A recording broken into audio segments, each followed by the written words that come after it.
Halika, samahan niyo ako, mayroon akong isang kwento, isang alamat na magpapaliwanag kung saan nga ba nanggaling ang isa sa mga paborito nating prutas.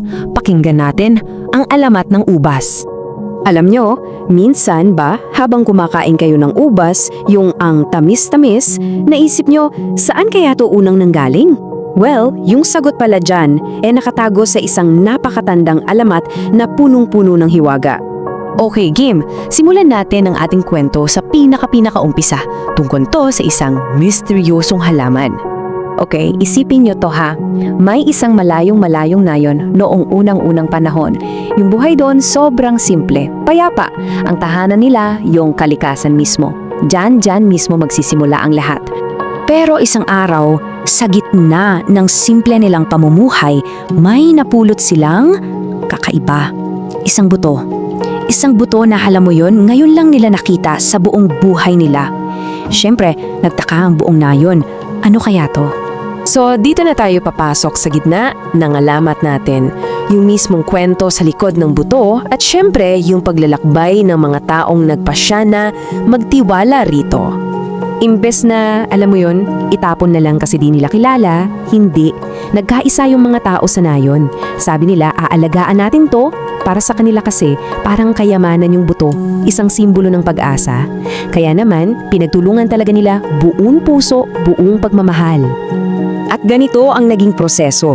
Unang hakbang, yung tinatawag na pagtatanim ng pag-asa. Kasi hindi lang nila to basta itinanim sa lupa itinanim din nila sa mga puso nila. Pangalawa, yung pag-aaruga sa baging. Araw-araw yan, dinidiligan, binabantayan, walang sarwa. At yung pangatlo, na siguro pinakamahirap sa lahat, yung paghihintay ng may pagtitiyaga. At totoo nga, lumago yung halaman, naging isang napakagandang baging.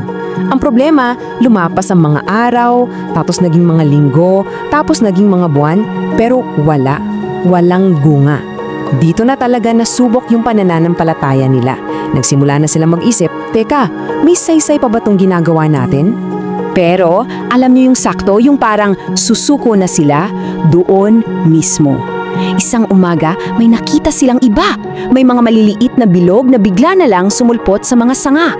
Grabe, para talagang isang himala, isang mahiwagang pagbabago na nangyayari sa harap-harapan nila.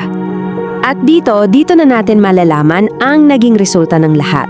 At syempre, yung pinakamahalagang bahagi ng kwento. Ito na yung aral ng ubas at yung legacy o pamana na iniwan niya sa atin.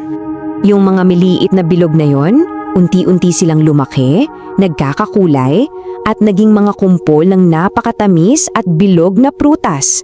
Ito yung gantimpala sa lahat ng paghihirap at pagtitiyaga nila. Ito ang pinakaunang ubas sa buong mundo. Pero teka, hindi lang ito basta prutas. Para sa kanila at para sa ating mga Pilipino, ito ay isang biyaya.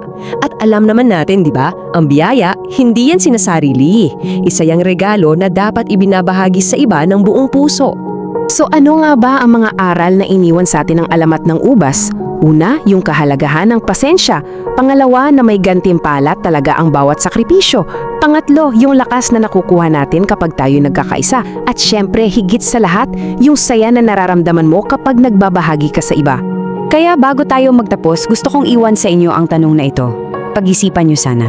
Katulad ng mga taga-nayon sa kwento natin, ano naman kaya ang iyong butil ng pag-asa? Ano yung bagay na handa mong alagaan, pagtiyagaan ng matagal, para balang araw, may bahagi mo rin bilang isang biyaya sa mundo?